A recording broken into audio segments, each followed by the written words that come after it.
Accéder au tapis rouge, justement, être remarqué, c'est le souhait des comédiens, mais aussi celui des marques. Le Festival de Cannes offre en effet une exposition extraordinaire, mais pour en bénéficier, il faut avoir accès aux stars et il faut les séduire. Pour les jeunes créateurs, c'est un incroyable parcours du combattant. Nils Brunelli et Olivier Levasseur.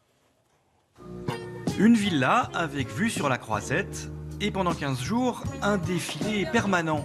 Bienvenue chez nous. Comme cette fois-là, 2 influenceuses venues découvrir quelques produits. On va être coiffée et maquillée par les différents partenaires.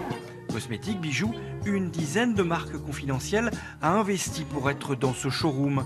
Nous sommes à Cannes, il y a beaucoup de personnalités. L'idée est très simple. Elles peuvent venir chercher des produits. En échange, si elles le souhaitent, elles les citent sur leur compte. Exemple, ce produit, Sonia Roland l'a essayé. On le retrouve ici. Ça peut faire décoller une marque.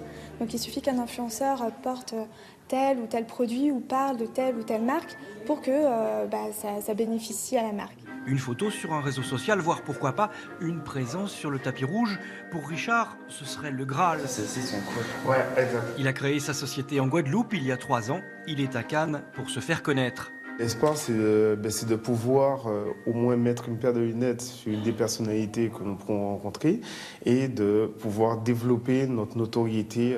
Il espérait approcher Spike Lee, ça n'a pas marché. Dommage, car pour être ici, il a beaucoup investi pour ce petit espace. C'est cher, mais beaucoup moins qu'une vitrine sur la Croisette. Des emplacements en or, accessibles que pour les géants du luxe. Dany n'a pas leurs moyens, alors ce couturier prend des contacts depuis Paris, puis vient, avec ses modèles sous le bras, essayer de convaincre. C'est pas facile de pénétrer ce marché. On essaie de trouver une niche, comment on peut rentrer et habiller quelques stars. Une vraie galère. Ce jour-là, il avait rendez-vous avec un mannequin qui s'est désisté. Alors c'est sur une amie qu'il ajuste ses modèles. À Cannes, les stars sont souvent capricieuses. La semaine dernière, il avait prêté une robe pour les marches. Finalement, le mannequin a préféré en porter une autre. Musique maintenant avec Leon Bridges. Après le...